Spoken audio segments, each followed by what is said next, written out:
2, 1. Ok, estamos online. Oi, Maria Eugênia, tudo bem? Bom, tudo bom, Carla? Bom, boa noite, pessoal. Mais trazendo para vocês mais uma live da Classmaker Educação. Eu sou Carla Luquizic, sou a diretora de projetos da Classmaker. Trabalho com educação já há muitos anos, há mais de 32 anos. E aí a gente está procurando, como a gente conversou em várias lives, né? Eu estou procurando trazer para vocês assuntos que fazem a diferença. Essa é a nossa fala. Como que a gente pode fazer a diferença na vida dos professores, na vida dos alunos, na vida dos pais, que agora se tornaram, né, professores dos seus filhos dentro de casa, e como que a gente consegue ajudar a fazer o nosso dia a dia melhor, como que a gente facilita. Então, todas essas lives que a gente está fazendo, elas têm um significado importante para quem está assistindo. Além de entrar com orientação, entrar com perguntas, questões que vocês têm, nós conseguimos trazer para vocês aquilo que tem de melhor, principalmente material humano. As pessoas que, de uma forma ou de outra, fazem a diferença no nosso dia, principalmente na área de educação. Então, pensando em tudo isso que eu falei para vocês, uma coisa que acabou ocorrendo, né? Uma coisa que os professores estavam falando, poxa, os pais estão perguntando para mim, né? Eu estou em casa com meu filho, já está sendo uma luta, é uma situação assim que a gente nunca se encontrou, a gente nunca viu como é que nós poderíamos estar nos vendo dentro desse cenário, né? E aí falaram assim, poxa, mas eu não sei, eu não consigo trabalhar com meu filho que tem dificuldade de aprendizagem. Eu não consigo fazer com que ele fique sentado quieto. Eu não consigo. Outro dia eu estava vendo uma mãe que ela estava falando assim, olha, ela fez uma, assim, ela gravou um vídeo quando o filho não estava perto. E aí essa mãe falou assim, olha só, gente, a mãe falava assim, a professora passou 30 letras M's para o meu filho fazer. Gente, eu estou sentada aqui há 1 hora e 25 minutos. Sabe quantos M's o meu filho fez? 5. Aí ela falou, e olha, eu tenho uma outra folha que está entrando o A, o B e o C. E todos eles são 30 de cada um, que isso se torna 90. E aí ela falou assim, olha essa folha, eu tenho que fazer junto com meu filho essa folha. Então, olha quanta atividade. Ela falou, gente, ela falou, estou enlouquecendo. E ela falou, e para piorar, ela falou, o meu filho tem déficit de atenção. Então, quando a gente está fazendo atividade, passa uma borboleta na janela, ela falou, acabou tudo. Ela falou, acabou, eu me estresso, ele não quer fazer, aí a caneta cai no chão, ele fala, onde eu estava? Aí ela fala, eu não sei. Ela falou, olha, gente, foi uma situação assim de outro mundo. Eu não tenho assim palavras para explicar. Então, pensando em tudo isso, porque a gente está muito difícil o nosso dia a dia, né? O papel do professor é um papel difícil, né? E eu acho que a pergunta mais importante que a gente tem para se fazer é o seguinte: o professor chega na sala de aula e vai dar aula. Os alunos vão lá, fazem atividade, vão para o intervalo, voltam, tiram dúvidas, participam. Ok, é uma profissão que requer inspiração da gente, foi tudo bem. Agora, o que eu sempre digo, quando você tem aquele aluno que é um aluno que não tem dificuldade nenhuma, a sua aula é excelente. Eu quero ver o professor se tornar o que muitos chamam de bom professor para trazer esse aluno para próximo dela. Como que ela faz? Porque ensinar aqueles, tá? Aqueles que não têm dificuldade, gente, a gente faz, a nossa aula é linda. Agora a questão é como que eu faço para ajudar essa mãe que está desesperada, que fala, o meu filho não faz lição em casa, eu não consigo sentar com ele, o seu aluno não para na sala, é hiperativo, ele tem problema de dislexia, nem sempre tem laudo, e faz fono, e não resolve, e troca P com B, T com D, e poxa, vai fazendo, e ninguém encontra. Então, enfim, mas já tenho laudo, mas não sei, parece que eu estou levando, não está adiantando, meu filho está no mesmo lugar. Então, pensando em tudo isso, eu fiz um convite para a Maria Eugênia Obiniski, que vocês estão vendo aqui no vídeo. Eu vou deixar que ela se apresente para vocês, mas uma coisa que eu já vou falar para vocês já logo de início, tá? O meu filho, eu tenho um filho com dificuldades de aprendizagem. E eu fui procurando a Maria Eugênia assim, procurando um monte de saídas, um monte de respostas, que eu vi que as coisas não estavam acontecendo. Eu estava muito decepcionada, muito chateada com a situação. E aí eu escutei falar alguma coisa de medicina antroposófica, o nome de um médico, um determinado médico. E aí surgiu o nome da Maria Eugênia. E aí, gente, eu não fazia ideia nem onde encontrar a Maria Eugênia, mas quem me conhece sabe como eu sou. Gente, eu cacei a Maria Eugênia na internet, eu virei. Gente, quem me conhece sabe que eu sou assim. Eu vou atrás da coisa. E aí eu encontrei o telefone da Maria Eugênia. E aí entrei em contato, ainda eu pensei assim, eu falei, gente, essa pessoa não, ela não vai nem ligar para o que eu estou falando. Eu falei, tanta gente que procura ela vai falar, meu Deus, quem é essa pessoa que me liga do nada e começa a contar história no telefone? Eu contei, ela falou, não, peraí, vamos ver, vamos conversar. Tá bom, Maria Eugênia, você pode me dar o seu tempo? Posso. Então é assim, gente, é de caso estudado, tá? O meu filho se tratou com a Maria Eugênia, ele fez o alinhamento junto com esse tratamento, que ela vai explicar para vocês também, que tem as suas vertentes na medicina antroposófica. E ela trabalhou todas essas questões com ele e fez toda a diferença para ele. Ele estava com de 7 para 8 anos, ele fez aí 1 ano e meio de Astralesson com ela, que vocês vão saber o que é. Gente, é uma coisa fantástica. Eu levava ele aos sábados, mas os professores, logo quando ele já estava na segunda semana, perguntaram para mim, Carla, me diz uma coisa, o que aconteceu com o seu filho? O que aconteceu com o Sérgio? Eu falei, por quê? Eles falaram assim, ele teve uma mudança. Em sala de aula, ele está acessível.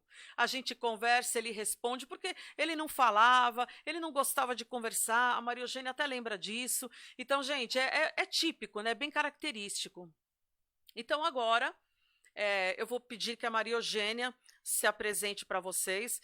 Só dando um lembrete, entra no nosso canal, entra na nossa live, dá um curtir, interajam, façam perguntas, que ela está aqui para responder todas as perguntas para vocês. Aquelas que ela não conseguir responder, eu vou estar passando para ela em um segundo momento. Lembrando que, como a live é pública, a Maria Eugênia vai estar lendo todas as perguntas de vocês. Então, quem pode responder a isso é ela, porque é ela que é profissional. Eu posso estar ajudando para encaminhar. E, como sempre, eu vou estar fazendo isso, como eu respondo todo mundo, e eu tenho certeza que ela vai responder para todo mundo, tá? Entra no nosso canal do YouTube, as nossas lives ficam gravadas lá. Dá um curtir, clica no sininho para você receber. Nós estamos aí com uma programação de lives até a data do dia 17 de julho. Passando o dia 17 de julho, nós vamos ter 2 semanas de cursos. Ok? São todos online, são web currículo, então vocês vão poder entrar e vão poder se inscrever nos cursos. Tá vindo muita coisa boa por aí, viu? Bom, Maria Eugênia, muita gratidão por você estar aqui com a gente, por você ter aceito o convite, estar se disponibilizando de estar aqui, falou que vai bater um papo com a gente aí até as 10h30 da noite. E olha, Maria Eugênia, vai ter pergunta, porque o pessoal que assiste o nosso canal, eles perguntam. Eu te falei, né? A gente está nos nossos vídeos com mais de 800 pessoas. Então, tem pergunta na página do Facebook da Classmaker. Nós passamos todas as perguntas. E olha, a gente já está com 16 pessoas assistindo a live. Então, hoje vocês se preparem, que essa live vai render. Então, eu quero que você se apresente, fale sobre sua experiência. É muito importante para o pessoal saber, porque eu falei que quando eu convido alguém para fazer uma live, é porque não é uma live, é um show de live. Então, fique à vontade para se apresentar e aí a gente vai começar a bater um papo. Fique à vontade. Carla, muito obrigada pelo convite. Eu fiquei muito feliz de você ter entrado em contato comigo. Eu fiquei mais feliz ainda de saber como foi importante para o Serguei o trabalho que eu fiz com ele, porque o trabalho que nós fazemos, enfim, eu não sou a única profissional, em geral, a criança melhora e depois cai no mundo, está numa ótima, é isso que a gente quer, mas a gente nem sempre tem a notícia, né, do que acontece. Então, fico bem feliz de saber que você tem essa lembrança, né, e fiquei contente mesmo com o seu convite.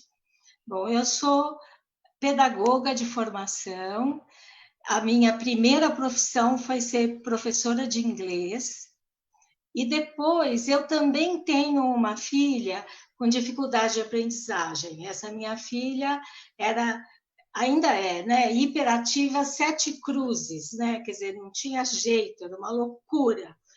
E foi ela que me mostrou os caminhos e que me ensinou muita coisa. Eu tenho imensa gratidão a ela ter me escolhido para ser mãe dela, porque ela me ensinou muito.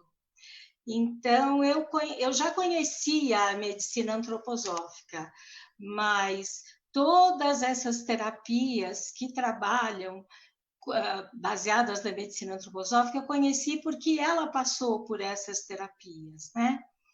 E o Extra Lesson, especificamente, uma época meu marido foi transferido para os Estados Unidos e lá eu fui trabalhar como voluntária na escola Waldorf da cidade de Detroit. E foi lá que eu conheci o Extra Lesson.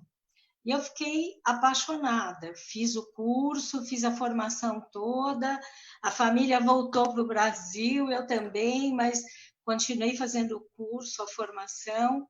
E aí fiquei muito preocupada, porque eu não tinha com quem conversar disso aqui no Brasil. E aí começamos um grupo de estudos com algumas colegas professoras de escola Waldorf, e aí acabamos conseguindo trazer as professoras lá dos Estados Unidos, alguns professores da Holanda, enfim, para darem o curso aqui no Brasil. E isso já há 20 anos, né? Então, a medicina antroposófica, deixa eu começar, né, dar o nome aos bois. Então, a medicina antroposófica é um aprofundamento, é como se fosse uma especialização da medicina homeopática. Então, ela foi criada por uma médica, a doutora Ita Weckmann, e pelo filósofo Rudolf Steiner, que foi quem trouxe a antroposofia para o mundo, né?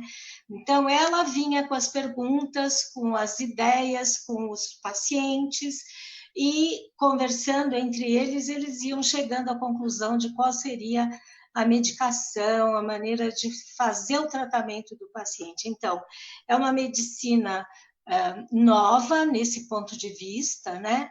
Mas baseada na homeopatia. Acontece que a farmácia, então, a medicação antroposófica é diferente, porque então ela já começa a ser dinamizada nas plantas. Então, aquela erva que vai virar um remédio, então ela já sofre algumas mudanças. Então, o tipo de solo, o sistema de água, e muitas vezes utilização mesmo de metais, de alguns nutrientes, enfim, na terra da planta. Então, ela já é transformada antes de se tornar medicação, né? Isso eu acho que é uma grande mudança, né? Um grande diferencial. E, além disso, a medicina antroposófica é uma medicina natural. Então, claro que os médicos antroposóficos são médicos formados em faculdades comuns, eles todos são médicos, têm CRM, tudo isso. Eles aprofundam o conhecimento deles na especialização como médicos antroposóficos, né? Então, aí eles são apresentados a uma série de recursos naturais, né? Então, desde a utilização de compressas, escaldapés, chás, pomadas e as terapias todas, porque então trabalha-se com massagem, trabalha-se com outras terapia artística, pinturas, desenhos, não é? Agora, pelo que eu estou entendendo, né, que você está explicando, quando a gente fala na medicação da medicina antroposófica, ela é natural, porém, como ela já existe, né, um planejamento e já tem o conhecimento daquela erva, daquilo que eles utilizam, o que acontece? Ela é, como você disse, né, ela é plantada num solo específico, ela deve ter uma temperatura, então eles potencializam, na verdade, aquela planta. Então, na verdade, essa modificação, né, estrutura não chega a ser modificação genética, é uma modificação na estrutura a nível orgânico. Não é Sim. isso? Me corrija se eu estou errada. Não, você está certíssima, é isso mesmo. E algumas plantas, então, elas são cultivadas no local onde elas são naturais. Então, algumas plantas são importadas, né, dos Alpes, na Suíça, ou aqui da Amazônia, enfim, dos locais onde elas são naturais. É exatamente isso. O É muito. engraçado é que eu lembro, né, que o meu filho ele tomava essas medicações e eu lembro que ela realmente ela tinha um gosto, né? Quem já mexeu com, tomou remédios homeopáticos, a gente sabe que eles costumam ter um gosto já diferenciado, mas não são fortes. Né, o gosto não Uhum, é acentuado, mas eu me recordo que quando faziam, né, aquelas medicações que o médico, né, também da área, né, da medicina antroposófica passava, eu vou falar o nome dele, que é o Dr. Marcos, o uhum, Dr. Marcos Cury que ele passava, eu lembro que até o cheiro era bem característico, né? E na verdade, gente, eu sei que todo mundo, né? Até eu tinha, vou falar a verdade, até eu tinha. Quando a gente fala assim, olha, tem um remédio muito bom, ele funciona, olha, ele é homeopático, aí todo mundo fala assim, ai meu Deus, é uns 5 anos para fazer efeito. Porque a gente tem essa coisa com alopatia e homeopatia, né? Mas, olha, gente, eu vou falar uma coisa: essas medicações, essas ervas, esses tratamentos que a Maria Eugênia está falando, dado o fato que a planta sofre uma modificação de trato do seu ambiente externo, considerando-se aquela diferença que é orgânica da planta, o remédio ele é mais acentuado e ele tem efeito. Eu lembro que o meu filho ele tomava 8 gotinhas, né? Eu lembro que no início até eu fiquei meio assim, eu falei, ai gente, eu não sei. Porque assim, gente, era 8 gotinhas, né? Era uma pipetinha com 8 gotinhas de manhã e ele tomava um outro remédio que eram 5 gotinhas à noite. Aí até eu pensei assim, eu falei, ai meu Deus, isso vai demorar 1 ano e meio para fazer efeito. Gente, não foi tudo isso. Eu vou dizer para vocês, 3 dias mais ou menos, ele já estava modificado. E eu percebi que o foco dele dentro da aula, naquele cenário, no contexto educacional, tinha mudado. Tanto é que quando passou mais ou menos uma semana, foi quando as professoras perguntaram, Carla, o que acontece? Ah, mas o Sérgio, ele está tomando a medicação, né, aqueles remédios que a gente já conhece, que era a Ritalina, uhum. Ritalina LA. Aí elas falavam assim para mim, olha, ele deve estar tomando a de 8 horas, porque ele estudava no integral. Ele saía da escola às 6:30 da tarde. Então elas falavam assim, ele deve estar tomando Ritalina LA, que é por 8 horas, tinha toda essa história, né? Tinha vários remédios, né? Concerta, e aí vai. E aí eu falei, não. Eu falei, ele não está tomando, porque eu falei, eu não concordo, eu não queria dar isso para ele, né? E ele tá se tratando na medicina antroposófica. E todas as professoras do Fundamental 1 que davam aula falaram para ela assim: olha, eu não faço a mínima ideia do que é isso. Aí eu explicava, eu falava, olha, eu também não sabia. Aí eu fui pesquisar sobre o Rudolf Stein, que você falou. E aí eu Uhum, lembro que eu até comprei um livro. Lembra, Maria Eugênia, que você me indicou um livro? Também que era das crianças índigo. Lembra disso? uhum, Que você comentou sobre esse livro comigo, e eu comprei um livro, né, 2 livros que falavam sobre o extra lesson, como é a metodologia. E veja só, gente, a gente sabe que o Brasil é um país que está procurando melhorar em todos os sentidos, gente. Isso já vem vindo de anos. Enfim, por diversos fatores que aqui não cabe o momento de falar, a gente está sempre um pouquinho atrás, né? A gente, né, sempre naquele esquema de lanterninha. Então, olha só, quando a Maria Eugênia falou que ela trouxe esse método, vejam de onde ela trouxe esse método. Vejam que ela morou lá fora e ela tinha essa experiência. E ela trabalhou com isso. E aí, vejam só, ela foi pioneira, ela trouxe essas pessoas para o Brasil. Eu lembro que a Maria Eugênia sempre falava desses congressos, e eram coisas assim fantásticas, e ela que participava. Eu lembro que ela falava para mim: olha, esta semana eu estarei num congresso. Eram umas coisas muito diferentes. Então, realmente chamou a minha atenção. Maria Eugênia, me fala uma coisa: esses tratamentos da medicina antroposófica, a gente já entendeu como que ele funciona. Como que essas medicações conseguem agir, por exemplo, no cérebro, naquelas partes que são importantes quando a gente pensa em neurociência? Como que isso daí age no cérebro? Essa medicação que a gente já entendeu que não é alopática, mas ela também não seria uma homeopatia tradicional. Você consegue, não. se dá para você explicar isso daí para a gente? Então, a medicina antroposófica, ela se baseia em arquétipos, né? Então, existe o arquétipo de funcionamento do cérebro humano, do cérebro de outros animais, existe o arquétipo da respiração, de pulmão, dos vários órgãos, coração, enfim. Então, o que acontece é que se vai em busca dessas plantas que trazem, né, naturalmente o mesmo arquétipo, né, ou de terapias que fortaleçam esse arquétipo.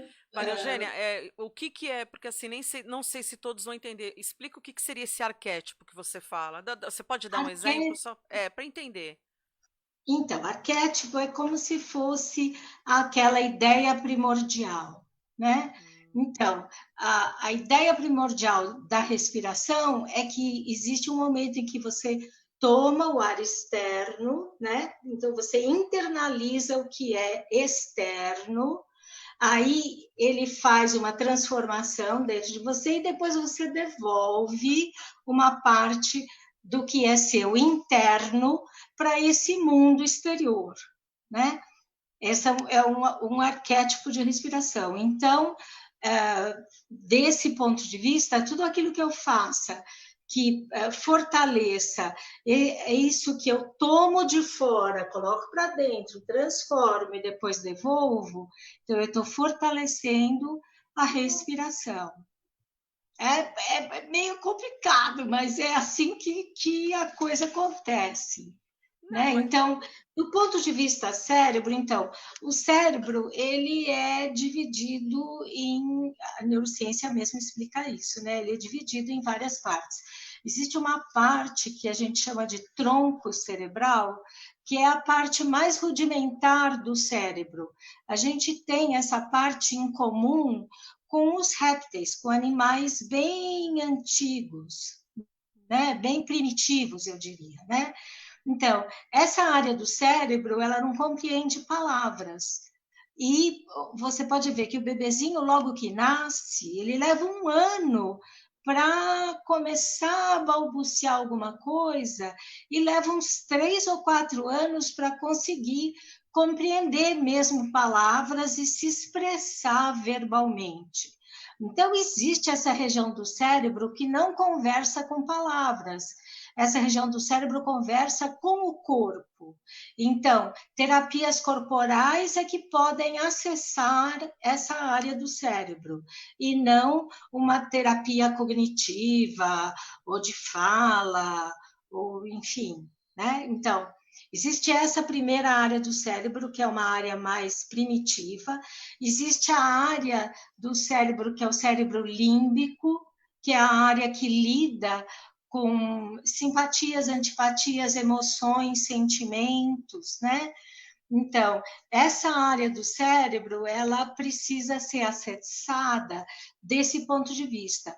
Muito entusiasmo, muita vontade, muita alegria, coisas que te deixem muito emocionada como pessoa, né? Então, aí é que entra todo um trabalho que tem música, tem a arte em geral, tem as poesias, então tudo aquilo que te emociona. E a gente fala mesmo, ai, eu fui ver um teatro, uma coisa, e me caiu uma ficha, eu tive um insight. É porque você conversou com essa área do cérebro, né?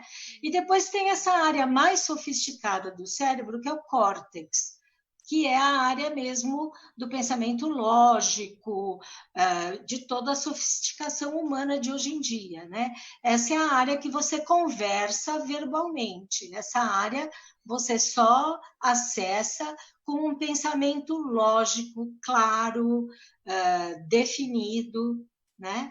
Então, esse é o ponto de vista. Então, se eu sei qual é a área do cérebro que está afetada, né? Se eu sei o que, por exemplo, o déficit de atenção é uma dificuldade nessa área do córtex cerebral. É como se aquela área que é como se fosse o freio de mão que você puxa, né? E te salva de uma situação de emergência. Nas pessoas que têm déficit de atenção, essa área tem uma dificuldade. Ela não é possível hoje em dia fazer exames que detectam isso, né?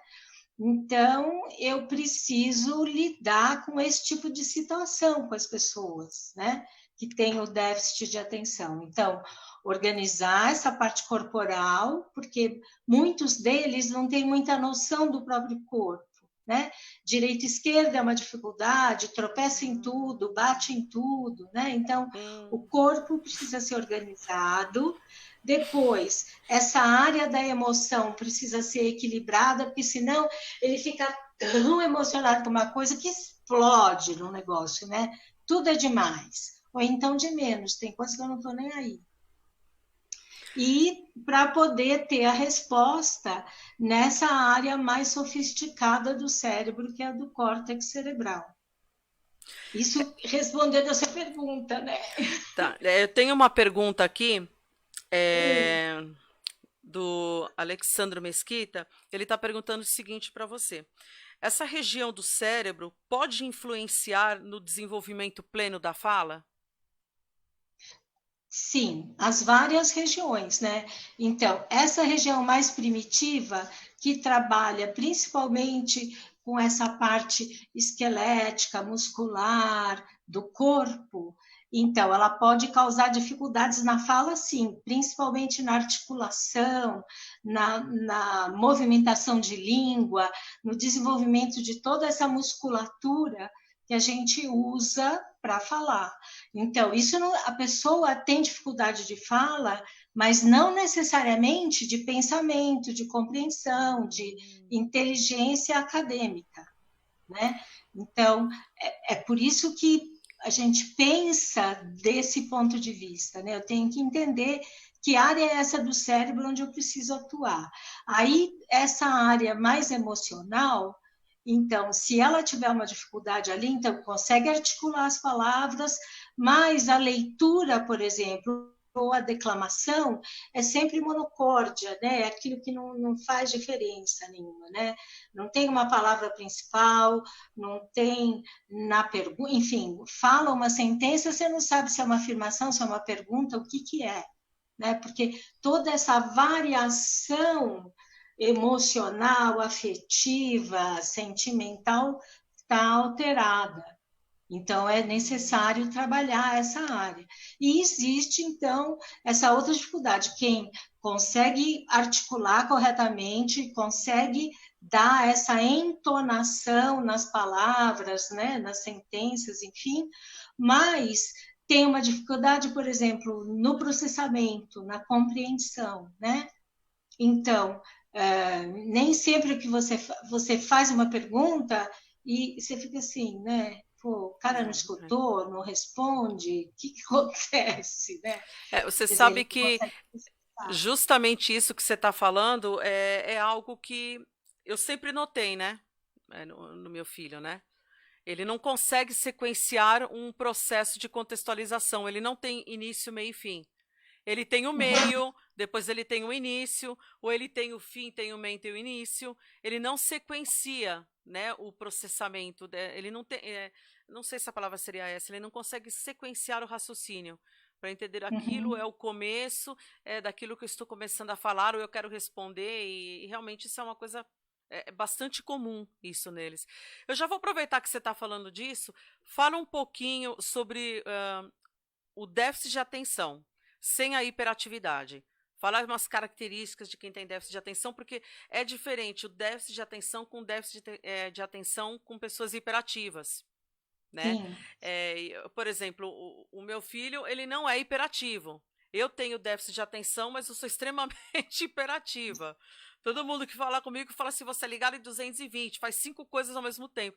Mas é uma coisa assim, né? Eu consigo me gerenciar fazendo 5 coisas ao mesmo tempo. E Uhum. eu sofro muito com as pessoas que não conseguem fazer, porque eu acho que tinha que fazer, para É. acompanhar o raciocínio que é rápido, né? Isso daí, gente, é uma coisa que, quando eu levei, né, para descobrir, né, enfim, o laudo do que ele tinha, eu fiquei surpresa quando a médica falou para mim: nós vamos fazer em você também, vamos fazer todo o processo, porque com certeza você tem, e foi de você essa herança. Eu fiquei assim muito espantada, que era um universo que eu não conhecia.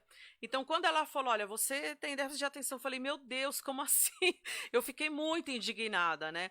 E aí depois eu fui conversando com a psicóloga, ela me explicou, e aí eu falei, olha, ela, né, ela caracterizou bem a situação, e a maneira que ela foi falando, eu falei, olha, realmente, o que ela falou era eu escrita. E aí ela falou para mim, ela falou, olha, você deve sofrer muito com teu filho, né? Porque você é ligada e a coisa tem que ser na hora, é isso, vamos resolver.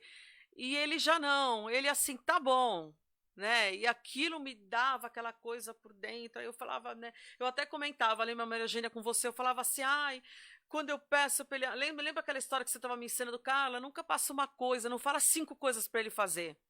Porque ele não sabe para onde uma ele coisa vai, né? É uma coisa é, por vez, né? E até hoje é assim, não dá para você falar 5. Às vezes nem 3, viu? Mas aí, porque como eu sou muito assim, eu falava, olha, você faz isso, isso, isso, isso, e depois você pega aquilo. Gente, não saía nenhuma delas.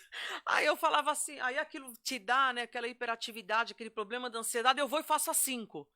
E eu lembro que você falava para mim, não faz, não faz assim, não faz. Você passa uma coisa, espera ele fazer e aquilo, gente, aquilo me. Meu Deus, vocês não têm noção do que era. Eu falei, gente, então, eu tenho que tomar muito remédio antroposófico para mim me controlar, porque. E eu lembro que ela me explicava, a Maria Eugênia me explicava muito como eu tinha que lidar com ele. Eu entendia tudo aquilo. Só que quando chegava na hora e eu via que a coisa não acontecia. Gente, aquilo dava um pico. Eu ficava umas coisas, às vezes eu chegava na Maria Eugênia, mas quantas vezes, né? Eu cheguei na Maria Eugênia, gente, eu falava para Maria Eugênia tanta coisa. Eu falava, Maria Eugênia, ele estava enlouquecendo. Ele não consegue, eu tenho que fazer tudo. E a Maria Eugênia, não, mas veja, é cada um, né? Somos seres. Ela me explicava. Eu saía de lá super bem, gente, mas muitas vezes a terapia era do Serguei eu que fazia. Porque se não fosse a Maria Eugênia, acho que eu estaria em casa sentada chorando. Porque assim, eu não não, sabia o que fazer. não. Então, o problema do déficit de atenção é justamente essa dificuldade de foco, né? Então, você que faz várias coisas ao mesmo tempo, quer dizer, então, eventualmente, você nem sempre consiga focar em cada coisa. Algumas coisas você faz no automático, você acha que fez direito, acha que fez e nem sempre é. Às vezes inverte um número de telefone, às vezes sai com um sapato de cada cor e tá tudo certo. É o seu jeito, né? O que acontece é isso. Em geral, o déficit de atenção que é hiperativo, ele incomoda a humanidade, a professora, a mãe, todo mundo. Então, a família, enfim, as pessoas buscam ajuda mais rápido. O déficit de atenção, que é assim, sonhador, calmo, quer dizer, ele não foca, porque ele está sempre no mundo dele, né? Olhando para a nuvem. Tarará. Então, o que acontece? Ele demora mais tempo para ser ajudado, porque ele não atrapalha tanto. Na classe, ele é aquela criança que não fala, que está lá no mundo dele, ele não aprende, mas ele também não atrapalha, né? Então, leva um tempo para o pessoal perceber que tem uma dificuldade, né? Eu acho que essa é a maior diferença que existe. Agora, principalmente você dizendo, né, que seu filho tem uma dificuldade de sequenciamento, então só por aí você percebe, não adianta você falar uma sequência de coisas, né? Ele Deixa eu não te vai perguntar. conseguir. Deixa eu aproveitar e te perguntar. A Natália Madeiras, ela está perguntando para você o seguinte: podemos dizer então que déficit de atenção é hereditário ou não necessariamente? Então, aí tem duas possibilidades, né? Então, existe sim uma parte que pode ser hereditária, porque existe uma diferenciação na formação do cérebro. Hoje a gente consegue perceber em exames, né? Agora, o que acontece é que nem sempre a coisa é hereditária fisiologicamente, mas é o fato de você conviver num lugar com uma família, com uma pessoa que é hiperativa. Então, existe tanta falta de foco, existe tanta dificuldade, existe tanta informação acontecendo ao mesmo tempo, que a criança pode apresentar o mesmo tipo resposta, mas não porque ela tenha uma deficiência fisiológica, mas porque ela convive num ambiente desse tipo. É a Então, influência do por exemplo, ambiente, não é isso? sim, é o que a gente Ela chama de sofre. epigenética, né? Não é a genética do DNA, mas é a genética que te rodeia, as pessoas que estão no seu Hum, entorno, né? Então, a medicina antroposófica, por exemplo, não faz tratamento psicológico com as crianças. Então, toda a dificuldade que as crianças até uns 6, 7 anos apresentem é a família que é tratada, porque a criança está espelhando o que acontece com a família. Então, não necessariamente a dificuldade é da criança, né? Então, essa também é uma diferença em termos da medicina e do próprio tratamento antroposófico, né? Então, muitas vezes, quer dizer, todo esse acompanhamento dos pais, esse aconselhamento é importante, porque ele vai ter resposta, ele vai ter consequência no comportamento da criança. Então, isso tudo faz parte do que a gente estuda, do que a gente trabalha e faz, né? Então, numa escola Waldorf, por exemplo, existe sempre um médico que acompanha a escola, porque às vezes um professor assim, né, muito exigente, muito desorganizado, ou enfim, pode atrapalhar as crianças e isso afeta fisicamente a criança. Ela pode apresentar uma doença que não é dela, mas é do que o professor está fazendo na classe. Então, o médico acompanha não só a criança, como a aula, o professor, para poder ver nesse jogo todo, né, onde é que mora o problema. É, explica, bom, você começou a falar da escola Waldorf. Deixa eu só para a gente fechar. Você passou a diferença, né, do déficit de atenção, como que funciona.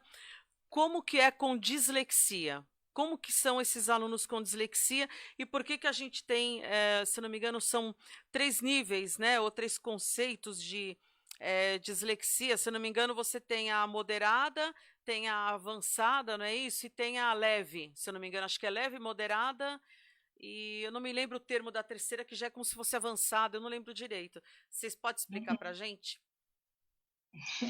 Vamos lá, então. Dislexia também é uma dificuldade que hoje em dia a gente tem exame para mostrar que existe. Então, lá na época da gestação ainda, né? Porque primeiro o embrião se forma como um grupo geral, não existe diferenciação entre as células. De repente, chega um momento que as células começam a se diferenciar. Célula que vai ser intestino vai para a direção que vai virar intestino. Célula que vai ser músculo, vai na direção para virar músculo. Célula que vai ser cérebro, vai na direção de virar, de onde vai se colocar o cérebro. Então, nesse momento dessa migração das células, então, existe um problema no disléxico. Então, ele tem todas as células, só que nesse momento da migração, elas não chegam no lugar certo no cérebro. Então, o pobre do disléxico, ele tem todas as memórias, só que o arquivo é uma balbúrdia federal, não é em ordem alfabética. Então, você tem que olhar todas as pastas para ver onde é que está, onde é que colocou a memória da conta de subtração, porque o arquivo não é organizado. Está tudo lá, mas não é organizado. Então, tem dia que ele acorda numa boa, então ele acerta tudo e tal. Aí a turma diz: imagina, ele é bom, ele melhorou. Aí no dia seguinte, ou dali meia hora, ele perde os arquivos, né? Então aí, ai meu Deus, não encontra isso, não encontra aquilo. Então, essa é a grande dificuldade do disléxico, né? Então, ele precisa viver num ambiente que seja muito organizado, muito disciplinado, rotinas muito bem especificadas, porque aí o ambiente ajuda ele nessa dificuldade real que ele tem dentro do próprio corpo. Agora, quem é que consegue ter uma vida assim? Ainda mais na pandemia? Ninguém. então o pobrezinho está sempre fora do lugar, né? Ele tem todas as memórias, mas ele não consegue acessar os arquivos. Então, só tira uma dúvida aqui que me perguntaram. Quando a Hum, gente fala da dificuldade da fala, aquele negócio de misturar as letras, enfim. uhum. Então, essa dificuldade da fala, ela pode ser atribuída ao disléxico ou àquele que tem o déficit de atenção? De onde vem a dificuldade da fala e a troca das letras?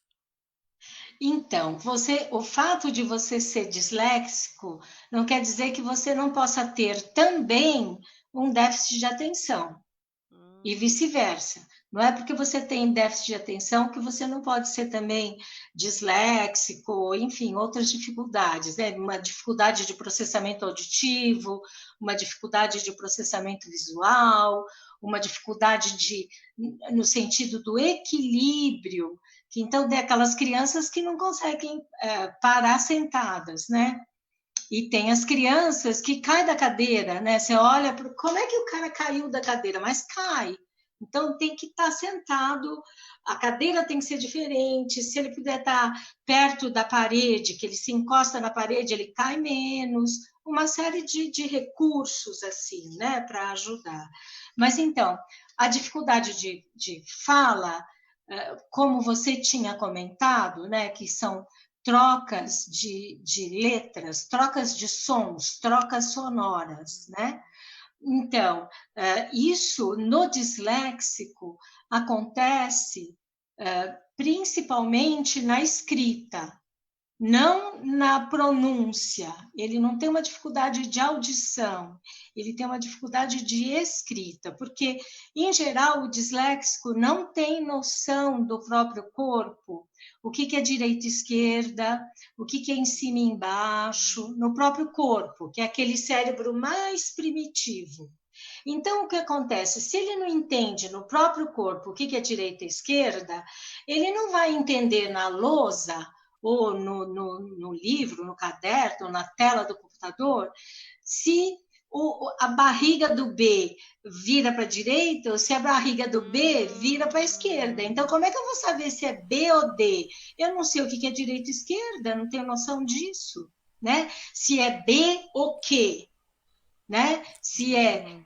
G, G ou D. Porque a diferença em termos de escrita é só para que lado que vira a barriguinha, para que lado que tem o pauzinho e a barriguinha, né?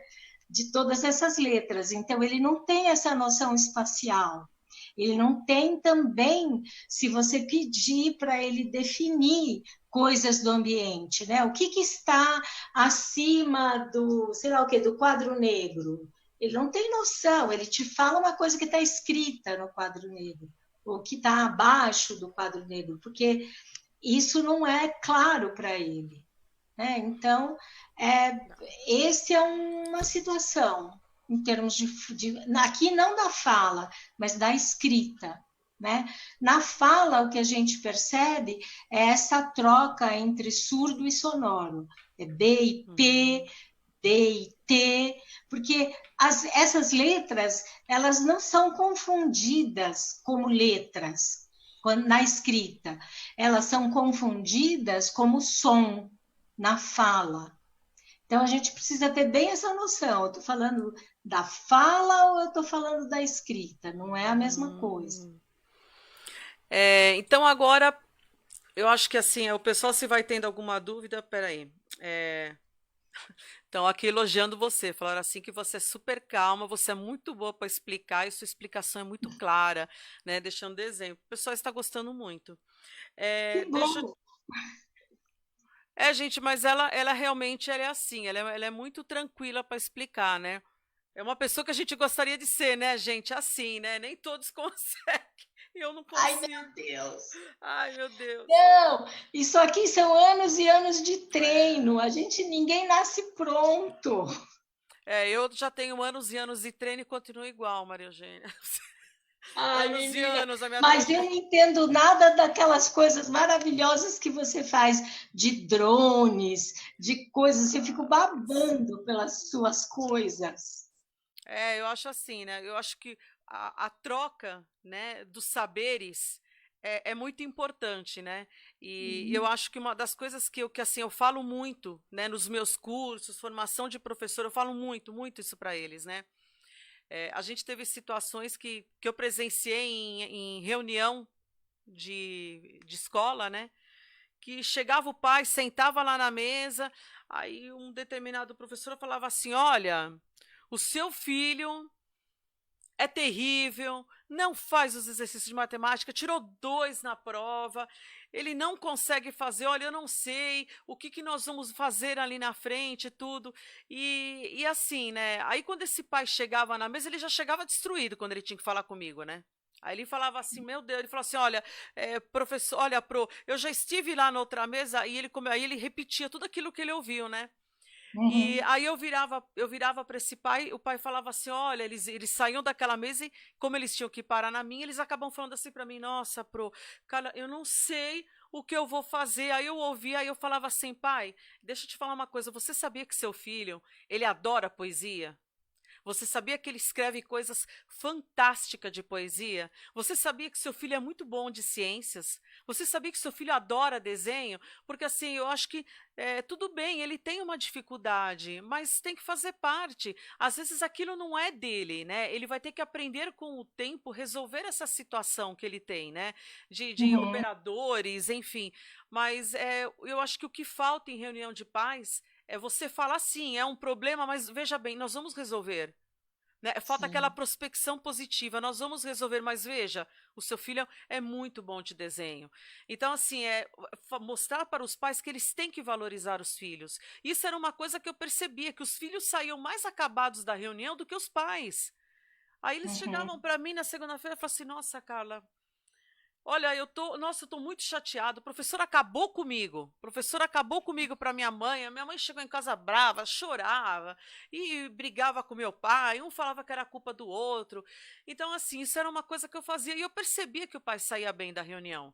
Quando eles falavam assim: "Olha, não vai, não tá, olha, meu Deus, não consegue escrever uma redação", mas eu falava: "Você vê como seu filho é bom de matemática? Você já viu ele explicando uma conta? Ele é fantástico. Ah, mas como que é isso?" Aí eu falava: "Olha, tem uma coisa que é chamada inteligências múltiplas de Gardner, ele ensina Sim, isso. Ai, minha filha não é bom, mas ela adora dançar, gente. Pensa que bailarina maravilhosa que ela seria". Então, assim, eu acho que a gente tem que sempre prestar atenção naquelas habilidades que são natas neles, né, desde que quando são sim, pequenos, e não ficar tirando, ficar tolhendo a criação, né, aquela coisa da criatividade deles desde os anos iniciais da escola, que é uma coisa que sim. acontece, né? Esse elemento chave que a gente fala, que é a criatividade, ela é exigida hoje em dia no mercado de trabalho e não tem mais. As pessoas precisam Não, fazer oficina criativa para descobrir onde ela foi parar. Então isso é triste, né? Porque você fala: sim. "Gente, eu já nasci assim. Como que isso daí desapareceu ao longo do meu percurso, né? Para onde foi parar a minha criatividade, né?" Eu acho que tudo tem uma relação. Eh, Sim. Maria Eugênia, tem uma outra pergunta aqui. Como o professor pode auxiliar no tratamento sugerido pela medicina antroposófica? Então, o professor precisa entender, né, os vários alunos, né? Então, como você mesma está dizendo, então existem as dificuldades, mas existem as habilidades, né? Hum, Então, é muito importante que a criança, todo ser humano, seja valorizado naquilo que ele tem de qualidade. Que eu costumo sempre falar assim: não existe perfeição, nem perfeitamente mal. Então, o pior aluno possível tem alguma qualidade, porque não existe perfeição. Então, que qualidade é essa? Quer dizer, eu que me esforce para encontrar essa qualidade, né? E muito importante, né? O professor ter essa noção mesmo, né? De ordem, de disciplina, que é uma coisa difícil atualmente, né? Porque as pessoas confundem criatividade com loucura, né? Criatividade não é loucura, não. E a gente só consegue ser criativo naquilo que a gente conhece. Porque eu não vou ser criativa, sei lá, tocando bateria se eu nunca toquei, sei lá como é que faz percussão. Não é nisso que eu vou ser criativa. Eu vou ser criativa nas coisas que eu sei fazer, que eu tenho habilidade e conhecimento, né? Então, é muito importante isso. Faz parte da educação. As famílias se afastam disso atualmente, né? Da disciplina, da ordem, mas a escola precisa manter isso, né? Mesmo nas aulas online, que hoje em dia faz 3 meses que só existe aula online no nosso país, né? Então, para crianças de qualquer faixa etária. Então, é importante ter essa definição da ordem, né? Essa definição de quanto tempo o professor fala, depois quanto tempo ele deixa a criançada pensar, raciocinar, e depois, porque é nessa hora da pausa que acontecem os insights, que acontece a compreensão.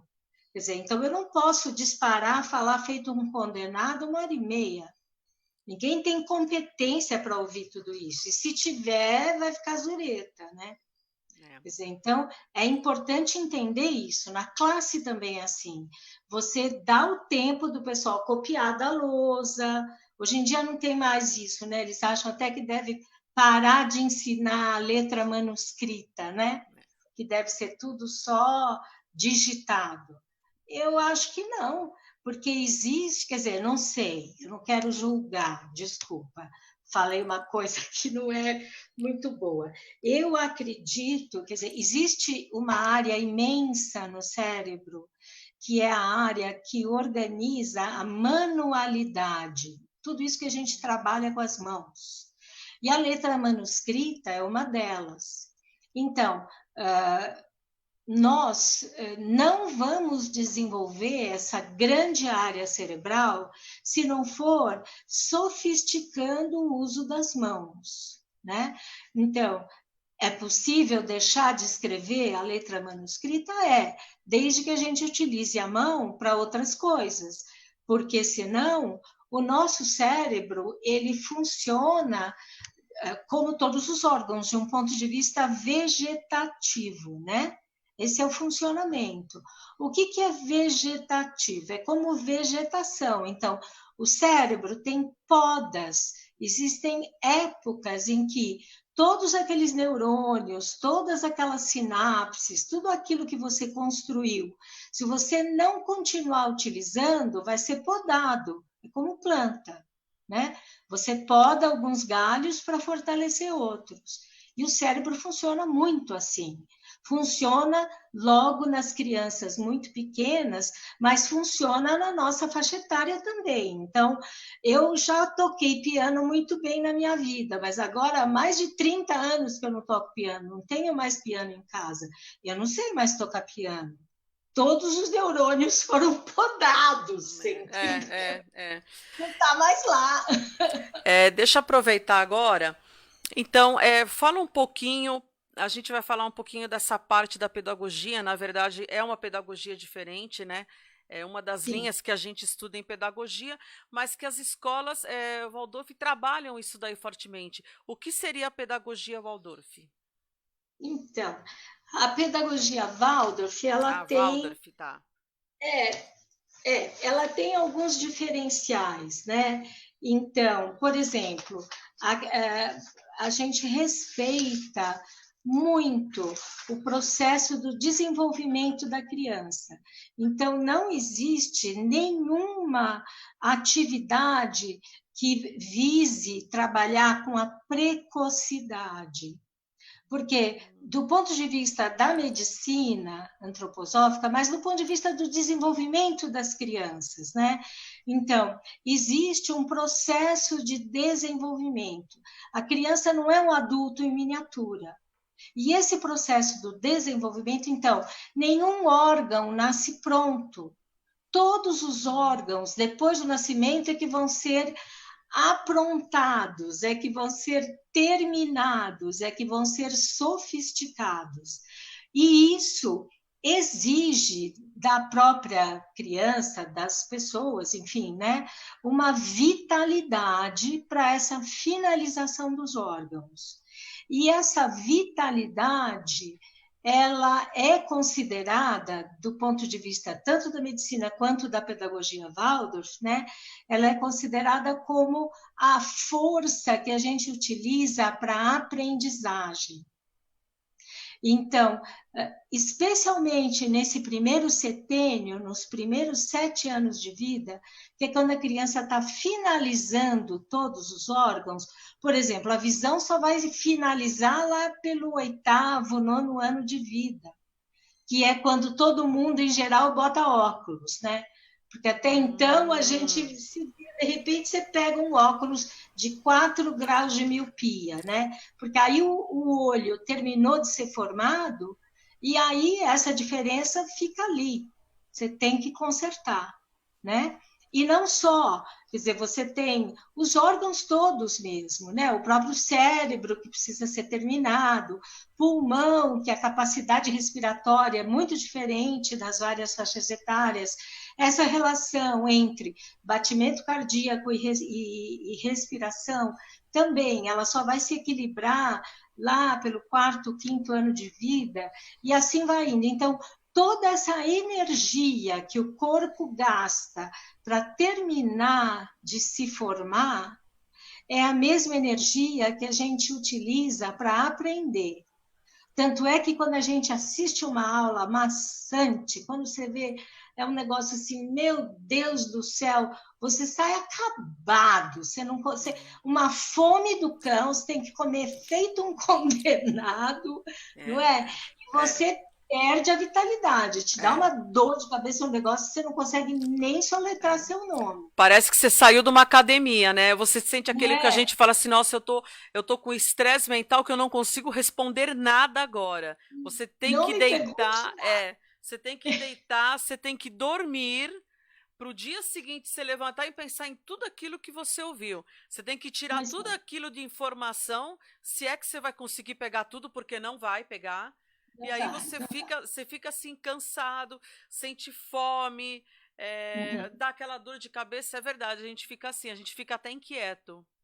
Então isso é verdade para as crianças também. E mais ainda, porque nós já estamos prontos, né? Nós já estamos formados. Mas ela não, ela está se formando, né? Então, esse é um grande diferencial da pedagogia Waldorf, né?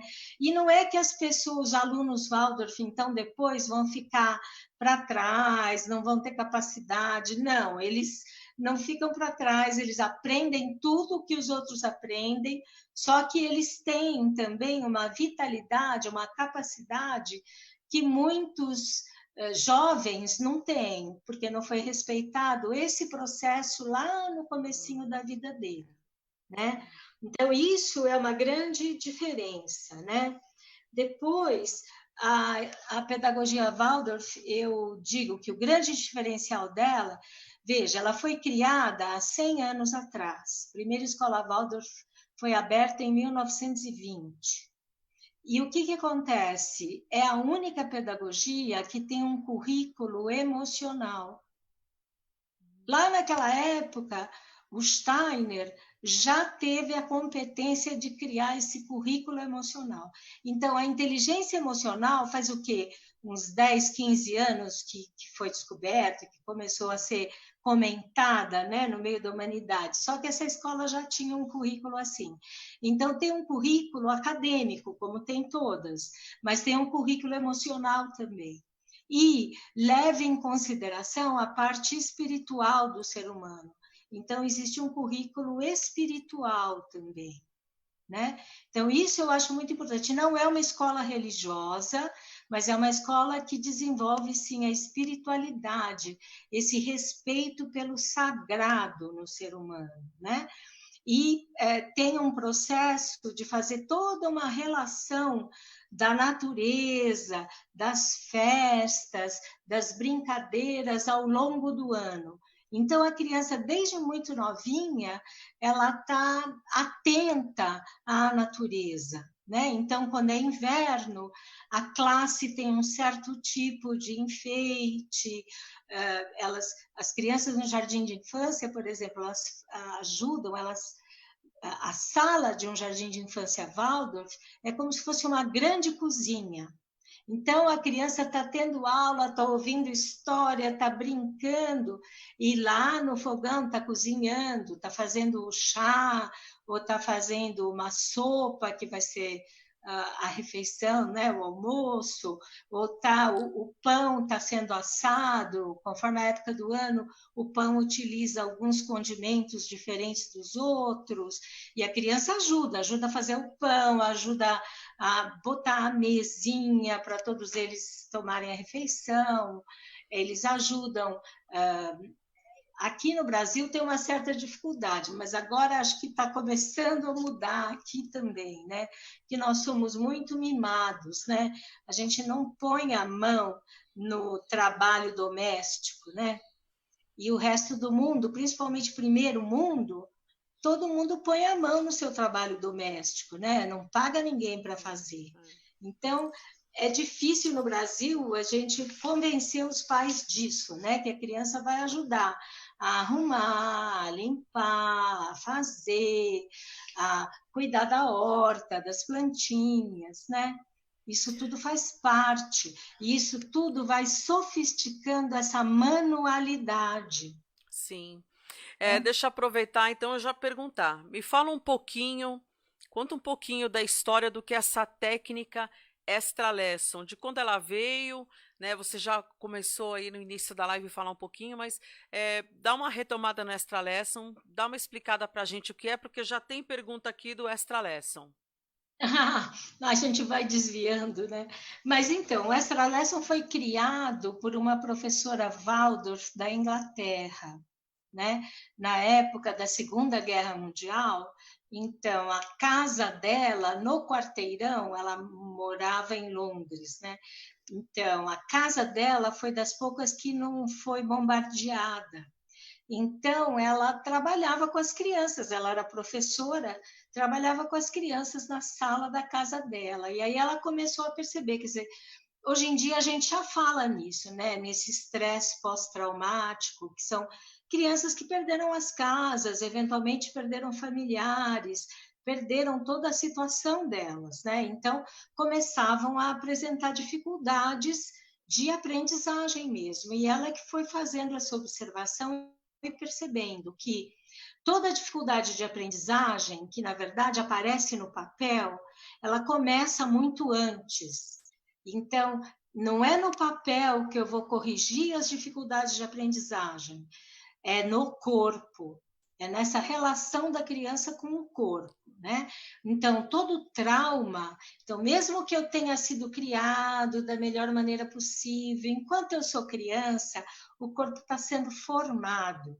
Então, o fato dele ter sido criado da melhor maneira possível não quer dizer que num estresse, numa situação de doença, ele não volte a uma situação de imaturidade. Então, a gente precisa recuperar esse buraco que ficou lá atrás, no processo de conhecimento do próprio corpo. Então, esse é o trabalho que nós fazemos. A pedagogia Waldorf faz isso como processo pedagógico, vai se desenvolvendo ao longo das várias faixas etárias. Nós, com o Extra Lesson, o que a gente trabalha é justamente observar as crianças e entender em que lugar desse conhecimento do próprio corpo que fica esse buraco, que houve essa falta de aquisição de habilidade, porque o corpo cresce. Porém, se você não tiver esse esforço, você não ganha a habilidade que precisa ter com o corpo, né? Então, esse é o ponto de vista do Extra Lesson. Então, a gente sempre começa no corpo, existe sempre um exercício físico, né? E depois nós vamos representar no papel esse exercício que foi feito para ganhar competência corporal, né? Porque essa é a grande dificuldade. No mundo real, nós vivemos em 3 dimensões, né? Mas o papel, então, leitura, escrita, desenho, projetos, tudo isso acontece em 2 dimensões. Então, existe uma dificuldade grande na criança, principalmente, né, de transportar, transferir essa vivência em 3 dimensões para 2 dimensões. Né? Então, por isso que não é a mesma coisa quando ela aprende a partir de uma tela. A tela também é bidimensional. Né? A diferença que acontece, que dá essa impressão de tridimensionalidade, ela não é real. É por causa de luz, é por causa de foco, mais perto, mais longe, enfim. Então, para a criança, nada substitui o ensino ao vivo, né? Entender o mundo em 3 dimensões e depois transformar nessa bidimensionalidade que é a representação no papel. Então, o Extra Lesson, o nosso trabalho é esse aí, observar, quer dizer, é todo um processo grande de autodesenvolvimento, né? Porque o tipo de metodologia científica que todo o processo antroposófico utiliza, a medicina, as terapias, a farmácia, a própria pedagogia, esse processo, essa fenomenologia, né? Então, é um procedimento científico diferente do que atualmente se utiliza, né? Mas ele já aconteceu na humanidade. Então, o processo fenomenológico, ele depende da observação do fenômeno. Então, nós não trabalhamos com hipóteses, nós trabalhamos com o fenômeno. Então, a sua criança tem uma dificuldade, então, eu preciso me desenvolver como cientista, como observador, para conseguir entender o que acontece com a sua criança, né? Que eu costumo chamar de plantinha. O que acontece com a minha plantinha? Ela não consegue levantar o braço e o pé ao mesmo tempo, ela, quando mexe a mão direita, a mão esquerda mexe junto, não consegue ficar parada. O que é isso que acontece que ela não está conseguindo compreender o mundo para poder representar no papel? Né? E me diz uma coisa, a partir de quantos anos essa técnica do Extra Lesson pode começar a fazer parte da criança? A partir de quantos anos e quanto tempo dura uma sessão de Extra Lesson? Então, a sessão de Extra Lesson, ela dura no máximo 1 hora. É o tempo que a criança consegue, né? Não é só a criança, o adulto também, porque a gente trabalha na dificuldade. E é complicado você ficar ali carcando onde é difícil, né? Então, não dá para ser mais do que 50 minutos, 1 hora. Essa é uma sessão de Extra Lesson, né? Como trabalho, em geral, a gente começa com as crianças a partir de 5 anos e meio, 6 anos, né? Isso num trabalho individual, em consultório. Mas professores que tenham essa bagagem teórica do Extra Lesson, desde o jardim de infância, eles conseguem organizar atividades e maneiras de vivências para as crianças que já vão acertando, incorporando esse processo de desenvolvimento, porque é isso que a gente estuda, né? Então, todo o processo do desenvolvimento desse ponto de vista fenomenológico. Então, o que acontece de fato com toda a humanidade, né? E isso existe nos livros de puericultura, né? Quer dizer, a criança até uma certa idade deve estar sentando, até uma certa idade deve estar engatinhando, a partir de uma certa idade já fica de pé e já consegue emitir sons, compreender sons, enfim, esse é o processo, né? Sempre observando o fenômeno, né? Até que idade, por exemplo, você acredita que o Extra Lesson pode ser interessante? Lógico, a gente entendeu isso, mas o que eu quero dizer é assim, começa com a criança com 5 anos, por exemplo, até que idade você entende que o Extra Lesson consegue trabalhar tudo isso em uma criança? Tem um limite para que essa criança não faça, ou adolescente, eu não sei, que ele não participe dessa terapia, dessa técnica Extra Lesson? Não, a gente não tem limite quer dizer, nós temos limite no início, porque então o Hum, corpo tem que ter uma certa proporção, a criança precisa ter uma certa característica, umas certas habilidades, por isso a gente não começa desde o início, né, com bebezinhos. Mas não existe um limite final, ao contrário, hum. o curso de formação dos profissionais de Extra Lesson, ele é muito prático, todo mundo tem que passar pelos exercícios, tem que praticar, tem que ganhar competência neles, porque nós somos o modelo que a criança vai imitar. Então, eu não posso exigir que ela faça um exercício que eu não dou conta de fazer. Não existe isso, né? Então, todo o trabalho é conosco, e aí a gente percebe como a gente melhora, como a gente aprende. E, por exemplo, essas dificuldades que nós citamos, né, tanto o déficit de atenção quanto a dislexia, ninguém se cura disso. Você vai carregar isso ao longo de toda a sua vida. Hum. Então, você sempre pode melhorar, você sempre pode se organizar um pouco mais. Tem colegas que trabalham com idosos mesmo, quando eles começam a perder competências, né? Alguns com Alzheimer e tudo, e ela tem resultados bem interessantes. Eu ia justamente te perguntar isso, né? Por exemplo, se você tem seus 40 e tantos anos, 50, 60, se pode estar participando, fazendo uso do Extra Lesson para melhorar, talvez essas comorbidades que a gente tem desses déficits que a gente acaba adquirindo, ou que na verdade adquirindo, não, a gente já nasceu com eles, né? Mas é muito Alguns interessante. Então, alguns você nasceu e você conseguiu coordenar, mas depois você tem um estresse muito grande na vida. Você tem um acidente, você tem uma doença, você volta a um estágio, mesmo que seja corporal, fisiológico, imaturo.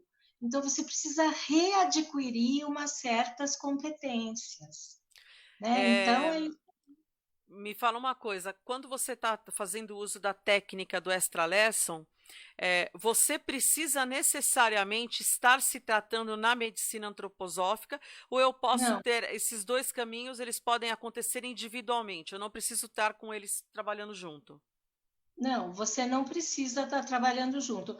Você não precisa ser um aluno Waldorf. Ao contrário, como Hum, eu trabalho em consultório, muita gente trabalha dentro da escola Waldorf, não é o meu caso.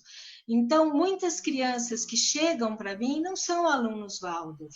Então, tem todo um processo desse currículo emocional, por exemplo, que eu trabalho com essas crianças. Então, elas ganham uma qualidade que seria só na escola Waldorf, mas que eu consigo colocar dentro do meu trabalho, né? Então, não são só alunos Waldorf, não precisa se tratar com a medicina antroposófica, e é esse o esquema, né? Então quer dizer que a professora, ela pode estar tendo conhecimento dessa técnica, ela consegue levar essa técnica e trabalhar dentro da sala de aula com o seu aluno para ajudar, para facilitar o dia a dia. E mesmo uma professora, se tiver no Fundamental 2 no ensino médio? Então, o que acontece é que depende, né, da dificuldade que os alunos têm. Então, Uhum. existem sim algumas atividades que podem ser trabalhadas no grupo, em conjunto, né? Aí o grupo tem uma outra qualidade, né? Quando você trabalha em grupo, o grupo ajuda o processo desse um coleguinha ou dois que tem as dificuldades, né?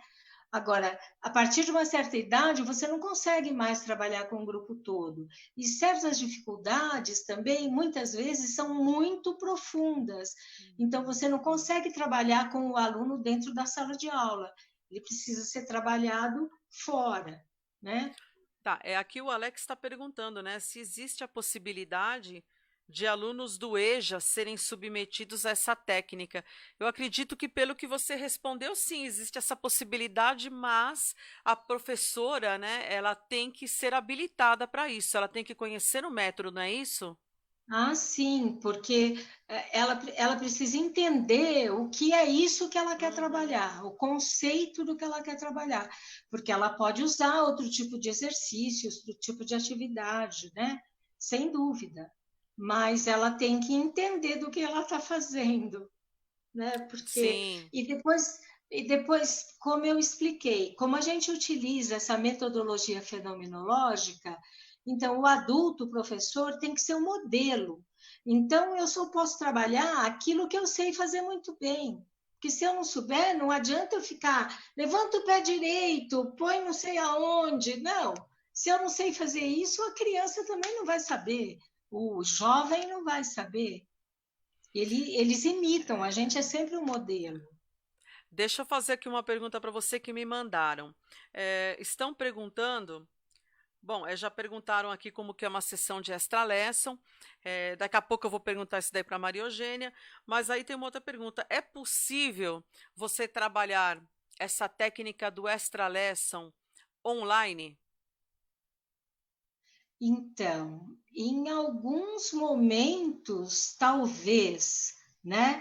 Mas existe essa dificuldade da tridimensionalidade que a tela te impede, né? Hum, Então, se eu estou movendo meu braço mais para frente ou mais para trás, quer dizer, eu posso ter esse recurso na tela porque eu dou um zoom e não porque necessariamente meu braço mudou, mexeu, né?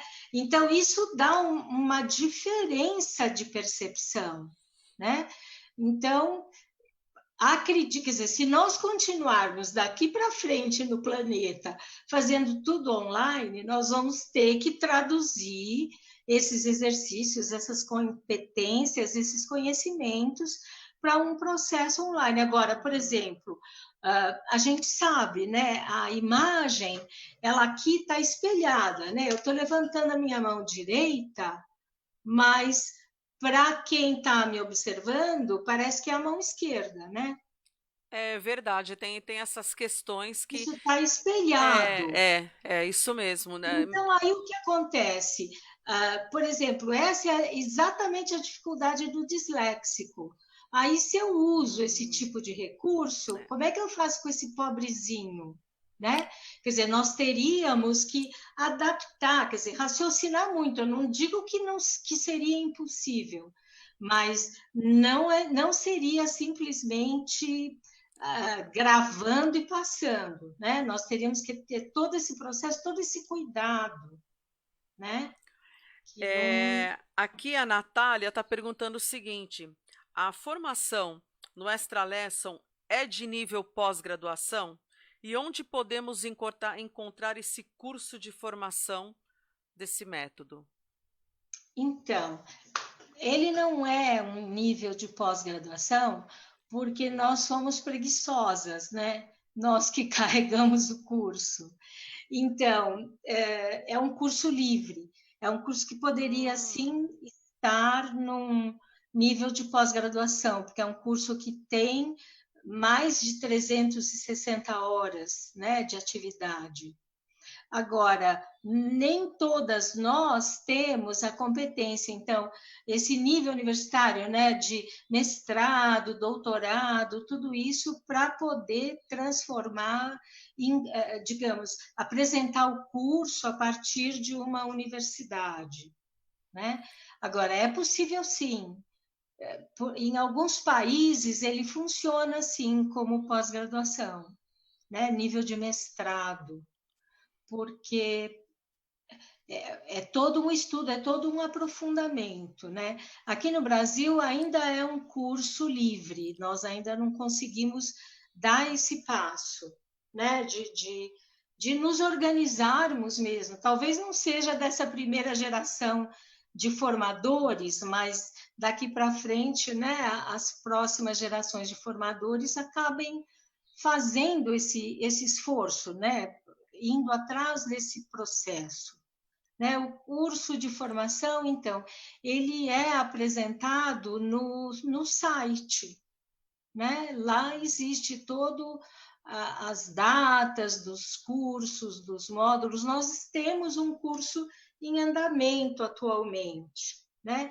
Mas existem possibilidades de apresentar em outras bases, em outras regiões também, né? Nós agora já temos, porque o curso de Extra Lesson acontece no Brasil já há 20 anos, né? Nós começamos lá no ano 2000. Então, naquela época, cada módulo vinha uma professora estrangeira apresentar, porque nós não tínhamos gente com conhecimento dentro desse processo, né? Agora não, agora o curso é quase todo apresentado pelos colegas aqui, pela turma do Brasil mesmo. Nós já temos estudos, pesquisas, conhecimento suficiente para passar uma boa parte do curso, né? Tem algum Então, pré-requisito para você poder ingressar nesse curso? Ou a pessoa pode ter. Qual é a especificidade que você precisa para fazer esse curso?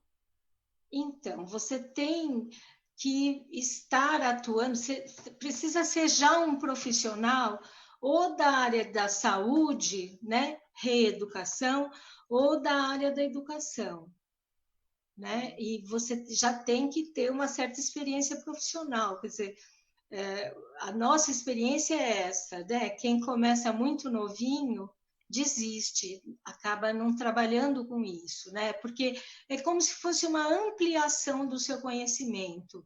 O universo dos nossos alunos são fonoaudiólogos, psicólogos, terapeutas ocupacionais, fisioterapeutas. Em geral, é esse grupo de pessoas que vem aprofundar o próprio trabalho, né, o próprio processo, fazendo então a formação do Extra Lesson. De Mas, quanto tempo, Maria Eugênia, é o curso? então, são 10 módulos. Atualmente, a gente apresenta isso em 2 anos e meio, porque a gente aproveita finais de semana prolongados, né? E a época das férias, porque época de trabalho a turma está trabalhando, está no consultório, né? Agora, esse ano a gente aprendeu que tudo é muito diferente de tudo que a gente já fez na vida, né? Então, essa nossa experiência mesmo de 20 anos, né, já fazendo curso, apresentando, agora vai ter que ser modificada, né? Então, nosso próximo módulo, que acontece agora em julho, vai ser online, porque é a única maneira de ter contato com as pessoas, né?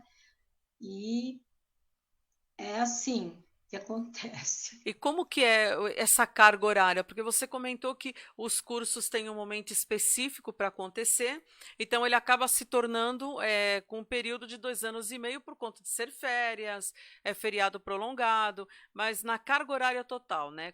Qual é esse número? Então, a carga horária total são 360 horas. Ah, tá. Então, o que acontece? O curso tem esse momento presencial, né? E aí depois os alunos levam um roteiro do que a gente chama de lição de casa. Então, são textos para leitura, exercícios para, enfim, trabalharem e ganharem a competência, atividades de observação de crianças para começar a perceber as dificuldades onde estão. Então, é todo um processo que continua não presencialmente, em casa, entre os módulos, né? E a pessoa que está fazendo esse curso, ela precisa estar atuando em uma sala de aula para fazer isso, ser a professora de algum período, ou ela pode estar fazendo esse curso para ser usado, por exemplo, que nem você que tem um consultório. Ela precisa ter um momento de experimentação, como se fosse uma espécie de estágio, algum momento que ela consiga estar se qualificando? Então, o estágio é obrigatório, né? Hum. Só que nós conseguimos criar um esquema que o estágio acontece numa escola específica. Então, no Ah, final de tá. semana, as crianças dessa escola são avaliadas pelos alunos, então, eles elaboram o que seria um relatório dessa avaliação, descobrem quais são as dificuldades que eles puderam observar nessas crianças. Aí, nós, como tutores, organizamos o programa de atendimento da criança, e ao longo da semana, então, eles vão atendendo, trabalhando com essa criança diariamente, são 5 dias de trabalho, né? E aí, com os tutores observando, dando feedback, eles observam os colegas trabalhando também, então, é um esquema, assim, bem vivo, bem atuante, que nós conseguimos apresentar aqui no Brasil, né? Mas Essa escola, né, que vocês indicam que vocês, vocês têm né, que seria o campo de trabalho nessa escola. Essa uhum. escola não tem nada a ver com as escolas Waldorf, é uma outra escola que vocês atuam neste local. E isso seria aos finais Então, de semana, é isso? depende, não, depende. O estágio em si, ele acontece numa escola, né? Nós vínhamos fazendo isso em escolas Waldorf, Hum. mas com o último grupo de formação nós não conseguimos fazer isso, porque as agendas não deram muito certo. Então, nós acabamos trabalhando com crianças lá da comunidade Monte Azul. Não sei se você conhece, que é uma comunidade que fica ali perto da Ponte João Dias, né, que tem todo um trabalho antroposófico acontecendo lá dentro, né? Então, são crianças de escola pública, crianças de um grupo social bastante desfavorecido, né? Mas que então vieram, tiveram esse compromisso, né? Quer dizer, nós tivemos essa compromisso nosso, né, de estar trabalhando com elas, e compromisso delas e das famílias que viriam até nós, né? E foi assim que foi feito o trabalho. As crianças aproveitaram bastante, houve bastante mudança. Nossa, mas isso é muito legal, né? Na verdade, assim, é bacana você ver que nem esse trabalho que você comentou, né, da comunidade Monte Azul, né, que você Uhum, comentou, é uhum. interessante porque, na verdade, a impressão que a gente tem, né, que na verdade eu já escutei várias pessoas falarem para mim, assim, poxa, mas é uma metodologia tão bacana, é uma técnica bacana, ai, medicina antroposófica. Teve até pessoas que me perguntaram, eu indiquei, as pessoas falaram assim, poxa, mas é tão caro, né, a gente conseguir ter contato, ainda o pessoal falava assim, é tão caro esse mundo, né? O pessoal falava assim, esse mundo é muito caro, né? É, é very expensive, é muito caro para eles irem, né? Mas é legal esse trabalho. Pensando como que você levaria isso. Eu acho que isso daí, na verdade, só tem a acrescentar, né? Porque a gente entende que realmente o ensino público, em muitos olhares, né, que a gente tem, a gente sabe que existe realmente essa questão do desfavorecimento, né? Sim, E lógico, porque tem as dificuldades, é como todo mundo, mas a gente sabe que é maior, é diferente por exemplo, das escolas particulares, que aí já tem né, enfim, já tem uma situação lá financeira razoável e que consegue estar fazendo isso pelos filhos, né? Esse trabalho continua ativo? Ele foi suspenso agora, mas ele é ativo ainda? Como é que é? esse trabalho, bom, o Extra Lesson, lá na comunidade Monte É. Azul, nós não temos isso continuamente. A comunidade Monte Azul tem sim uma série de tratamentos antroposóficos, existe um ambulatório onde os médicos antroposóficos Hum. atendem, né? Mas existe também um ambulatório social, né, com valores diferenciados de médicos antroposóficos, ali no Alto de Pinheiros, perto da estação Vila Madalena, que é onde fica a Associação Brasileira de Médicos Antroposóficos, a ABMA. Hum. Posso deixar para vocês, depois você deixa, né, para quem se interessar, telefone, endereço, onde é possível ter. Então, aí o local onde os médicos se formam médicos antroposóficos. Então, Ah, a tá. consulta tem um valor diferenciado, porque então ela não é só um médico, existe o médico que é o tutor, mas em geral existem mais 3 ou 4 médicos que estão nesse processo de formação. E né? aí nesse local tem o extra lesson ou entendeu? Então, às vezes tem, não é sempre que a gente consegue fazer a parceria, Tá, sabe? tá. Mas muitas vezes tem sim, muitas vezes tem Vamos sim. ver de repente se a gente consegue. Eu não sei bem como é que funciona, se a gente conseguiria pegar um final de semana aí. Vamos ver. A gente, né? Eu acho assim, a gente tem que explorar, tem que buscar coisas novas. O que eu acho assim, e pensar no próximo. Né? Isso é muito Sim, importante.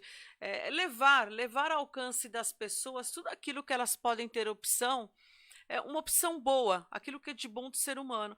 Vamos ver se de repente a gente consegue pegar um final de semana, quando passar toda essa história, né? Porque é muito contato, né? Tem que ter contato e de repente a gente consegue fazer um final de semana aí, enfim, acionar essas comunidades, fazer de repente um projeto aí de um mês, pegando uns finais de semana, de repente consegue pegar aí alguns profissionais de extra lesson.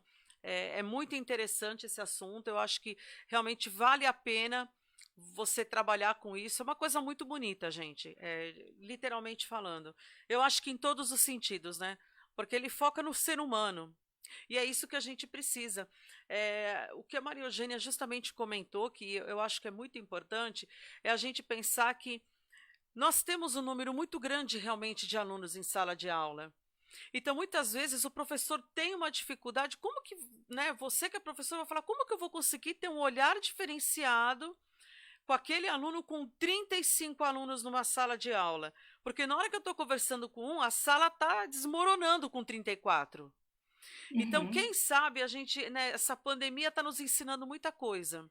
Então, quem sabe agora com essas novas diretrizes, enfim, que está vindo aí do governo, tudo, do ministério, sobre educação em sala de aula, uma coisa que eles estão frisando bem essa questão da quantidade de alunos por sala, porque se você vai considerar, eu estava vendo a cartilha, né, que chegou de orientação já para as escolas públicas e privadas, e, bom, eu recebi a cartilha, eu estava olhando, mandaram para mim, o pessoal da diretoria de ensino, então na hora que eu estava olhando, é, tem algumas coisas que eu não consigo entender como que isso vai ser viável, né? Porque eles estão pedindo 1,5 metro de distância de uma carteira para outra, sugestionando 12 alunos por sala. Então, na minha cabeça, né, vem uma coisa assim: que tamanho físico vai ser essa sala de aula?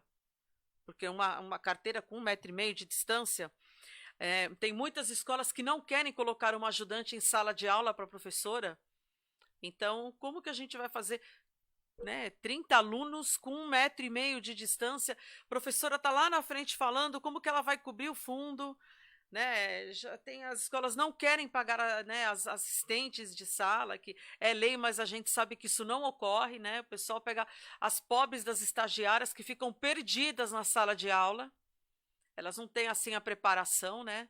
Então, realmente, uhum, é uma situação que eu acho que essa pandemia, a gente sabe que tem muita coisa ruim, mas eu acho que uma coisa que ela está trazendo, eu acho que a solidariedade, né, a uhum, empatia, se coloque no lugar do outro, veja o que está acontecendo, né, e como que estava a nossa educação, que precisou de uma situação como essa para a gente descobrir que a nossa situação estava pior do que imaginávamos.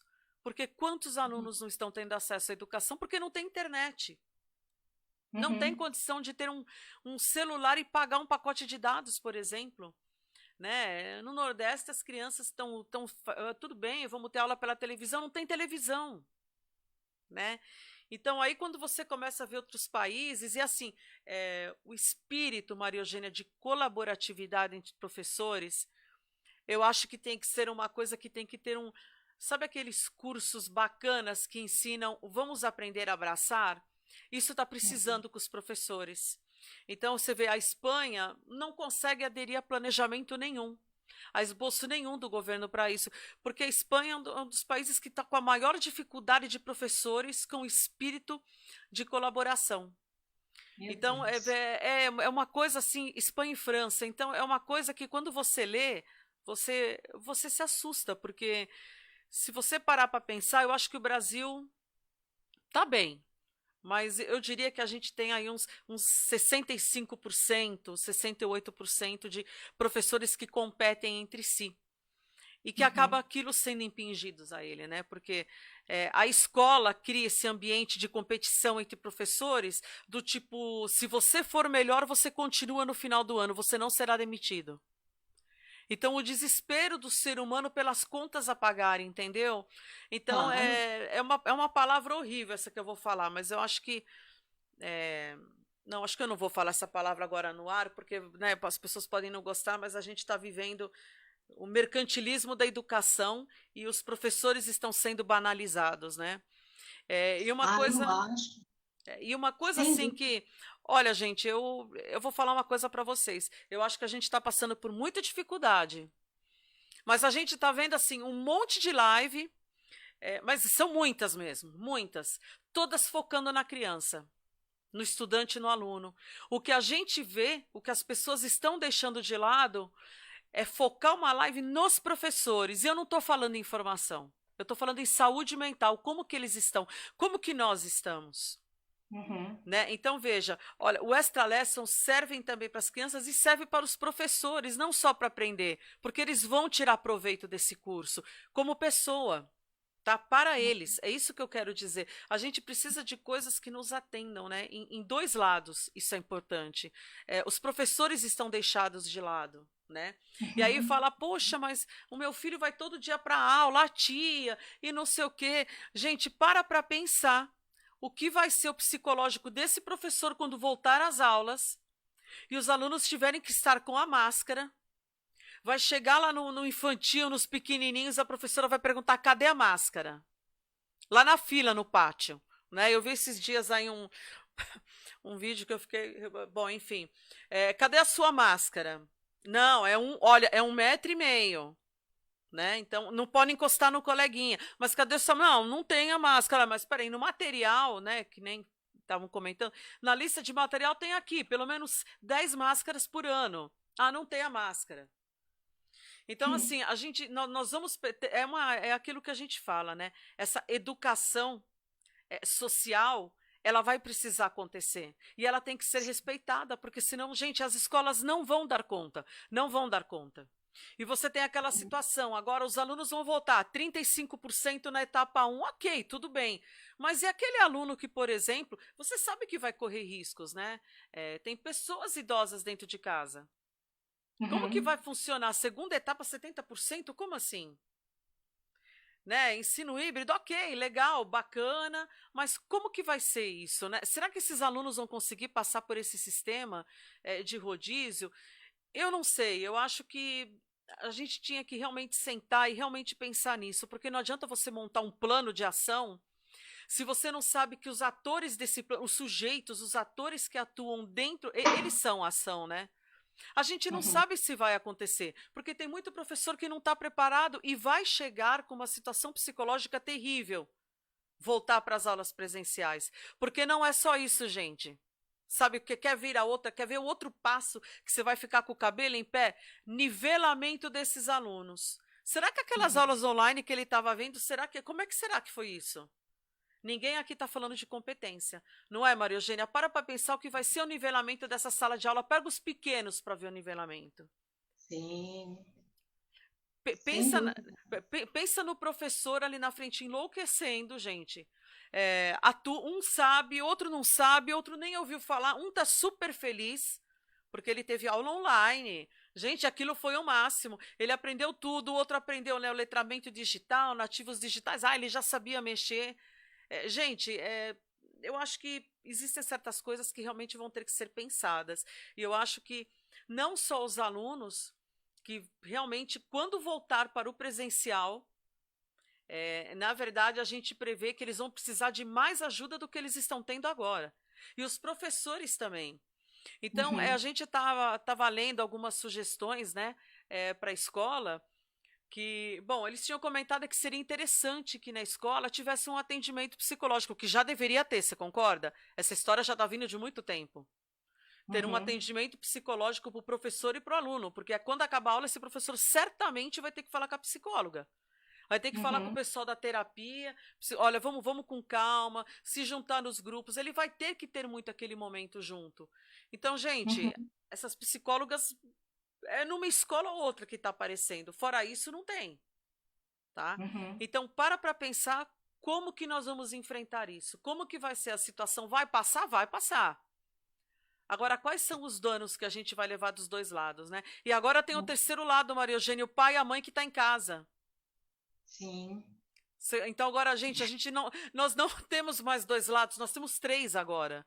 Porque a mãe É. que, né, que a mãe que ela estava falando, eu não consigo, meu filho demorou 1h40 para fazer 5 P's, 5 M's, cinco letras. Gente, passou borboleta na janela, ele não sabe mais nada do que ele estava fazendo. Gente, olha que situação que nós estamos. Então, é assim, eu quero até perguntar se a Maria Eugênia concorda com isso. Gente, nós precisamos ser orientados, precisamos se formar, temos que se capacitar, temos que nos preparar. Porque aquele Uhum. que gosta mesmo está ajudando todo dia, ela liga, ela pergunta, fez lição, quer que eu ajudo? Gente, eles vão chegar estressados na aula para dar aula. E pensa Sim. naqueles que não estão tendo, né, esse engajamento, essa preparação não está acontecendo. Então, assim, Sim. eu acho que agora é um período. Gente, a gente tem que se preparar para o que vai vir. Os alunos vão chegar, o pessoal do médio, do ensino médio, vai chegar estressado. Olha o Enem aí, como é que vai ficar o Enem? Né? Eu já conversei um pouquinho em outra live sobre isso, que os alunos que são menos favorecidos vão ter muitos problemas para ter acesso à universidade. Esse ano e o ano Sim. de 2021. Né? Os agraciados vão ser das escolas particulares, das escolas de elite. Porque a gente sabe que o trabalho está sendo forte e está sendo contratado, inclusive, professores particulares para dentro de casa. E a gente sabe que aí o desnivelamento social agora da educação ficou claro, está às claras, gente, todo mundo está vendo o que a gente está passando, e a coisa vai piorar, porque os professores das escolas que são favorecidas, com certeza vai ter uma terapia para fazer, não vai ter, Maria Eugênia?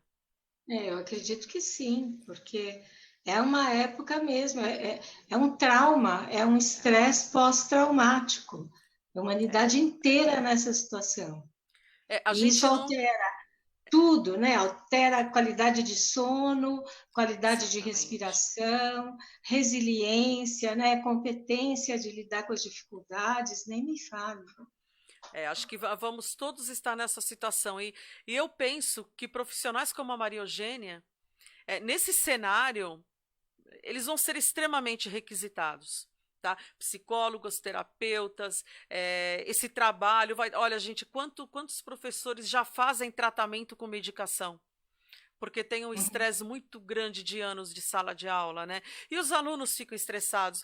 Lembram que a Maria Eugênia até falou que essa questão do professor estressado na sala de aula, você até comentou o nome, né? Que os alunos ficam, né? Eles acabam espelhando aquela situação. Sim, Então, gente, sim. para pensar como que vai ser, né? Não vamos poder todo mundo ficar sócio né, dos laboratórios Abbott, não vai dar, mas, gente, vai ter que ter um trabalho, assim, espiritual, um trabalho emocional, tá? Espiritual que eu quero dizer, no sentido de aquela coisa de relaxar, pegar o seu momento para relaxar. Eu estou falando realmente espiritual, pensando já naquele nível de yoga, sabe essa coisa? De Uhum. terapia, reflexão. Os professores realmente vão precisar disso, os alunos, gente, vão precisar disso, tá? Bom, aproveitando já essa deixa, na sexta-feira agora nós vamos ter uma live com a doutora Elaine de Sarno, e ela vai estar falando sobre estresse e vai estar falando sobre burnout. Eu acho que um exemplo para quem não sabe o que é isso, acho que muita gente acabou vendo um vídeo que viralizou de uma professora do infantil que estava ensinando os alunos a montar casinhas e colocar, estava fazendo a relação, olha a casa, é onde vive o ser humano, com a família. E ela tentou botar uma casinha de pé e a casinha do lado caiu. Aí ela tentou do outro lado, a outra casinha caiu. Aí ela levantava uma, caía aquela que estava do lado. E, gente, foi aquilo. Ela jogou, ela bateu com o braço, em todas as casinhas foram para o chão, né? E aí, depois, em um segundo momento, ela foi e falou. Ela viu que viralizou, e aí ela falou: gente, eu sou mãe, esposa, filha, é, professora em casa. Ela falou, e todo mundo falou assim: poxa, mas como é que pode? Mas ninguém pensou como que eu estou. né? Como que eu estou diante de tudo isso, né? Como que eu faço, como eu vou fazer? Então, assim, a gente vai ter, assim, uma live sexta-feira, gente, fantástica. Nós vamos fazer, assim, 2 semanas de lives nesse sentido, porque tá aí com essa história de voltar às aulas, realmente está precisando. E assim, como que a gente consegue lidar com essas dificuldades de aprendizagem de uma maneira mais tranquila, não que seja, tá? Mas que a forma seja mais tranquila, né? Que a forma ela possa até ser orgânica, né? Então, Uhum. por isso que eu acho que o nosso bate-papo aqui com a Maria Eugênia realmente foi fantástico. A gente teria assunto aqui, Maria Eugênia, para uma semana de live. Né? A gente iria te explorar, né? Nós iríamos te sugar até o último momento. Então, Mas assim, essa é a minha grande alegria. Eu ai, que sempre bom. digo que é o anjo das crianças que a gente pode ajudar que nos dão força. São Verdade, eles que verdade. chamam. Esse é o ponto de vista. Bom, gente, tá todo mundo perguntando informações, Maria Eugênia, do seu site, das informações. Nós vamos estar colocando nos comentários da live o site e não sei se nós vamos deixar o telefone da Maria Eugênia. Depois eu vou pedir para ela ver direito o que ela quer fazer, porque senão ela vai enlouquecer com o telefone. Então, eu não sei, Maria Eugênia, você que sabe. Se quiser, eu coloco o seu número. Mas também, gente, quem procurar Maria Eugênia na internet, a gente acha. Também tem isso. Você digitou lá no Google Maria Eugênia Benício, que a coisa aparece na hora, salta aos olhos. Mas se ela concordar, eu vou colocar o telefone dela sim, tá? Vou colocar o site. Quem Uhum. tiver aí mais perguntas, sendo, lógico, da competência da Maria Eugênia responder, eu vou passar para ela ou ela também vai estar lendo nos comentários, ok? A gente vai estar colocando tudo isso. Vou Uhum. colocar para vocês também o site da Classmaker. Nós estamos com um chat, por exemplo, no site da Rádio Classmaker. Tem pessoal entrando lá, tirando dúvida das lives que passaram. Isso é legal, porque eu sei que o pessoal está assistindo. A gente está fazendo com o intuito realmente de tranquilizar as pessoas e buscar a melhor forma possível para que elas consigam se informar. Isso é muito importante. Então, nós vamos Uhum. deixar tudo ali no contato, nos comentários, tá? Vou pedir para vocês curtirem, compartilhem os vídeos. A mesma coisa no canal do YouTube da Classmaker, na nossa rádio Classmaker também. Vou deixar todos os sites para vocês. É, e também a nossa programação de lives. Lembrando que a partir do dia 20 de julho até o dia 31 de julho nós vamos entrar com cursos, tá? Cursos de formação, com certificação. E nós estamos convidando aí alguns profissionais para participarem dessa etapa com a gente das 2 semanas. Quem sabe, Maria Eugênia, a gente não conversa aí e você também consegue aí jogar. Vamos ver, né? Vamos ver. Vamos Vamos ver como é ver. que a coisa caminha, né? Mas, bom, gente, queria agradecer a todos vocês pela participação, pela interação na live. Quero agradecer você, Maria Eugênia, por ter estado com a gente aqui essa noite. Conversamos bastante, o pessoal adorou. Eu adoro conversar com você. Eu sempre adoro conversar com essas coisas, assim, né, essas técnicas, medicina antroposófica, tudo isso daí é uma coisa que eu também gosto muito. Até como educadora, eu gosto disso, né? Eu acho que a nossa percepção na educação é sempre melhorar, né? É como dizia Paulo Freire, ele dizia que não há saber mais e não há saber menos, há saberes diferentes, né? Então, Sim. essa troca, né, que a autopoiese ensina pra gente, né, que a área da autopoiese ensina, que é produtor e produto, a troca de saberes entre professor e aluno também é muito grande para conhecer o ser humano, né? Então, queria Sim. te agradecer por essa live.